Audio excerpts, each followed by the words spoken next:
Hello everyone, welcome back to Tutorials Point.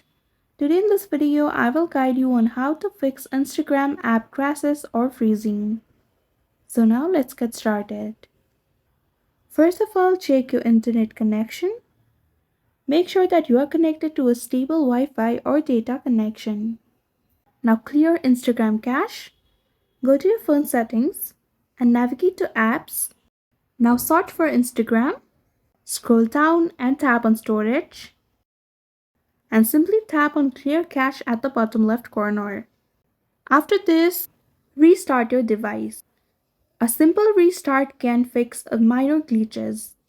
Sometimes, server outages can cause crashes, so check down detectors or Instagram's Twitter for any service issue. But if none of the above works, simply contact Instagram support for further troubleshooting. So this is how to fix Instagram app crashes or freezing. I hope you found this video helpful. Don't forget to like, share and subscribe to our channel. Thank you so much for watching. See you in the next one.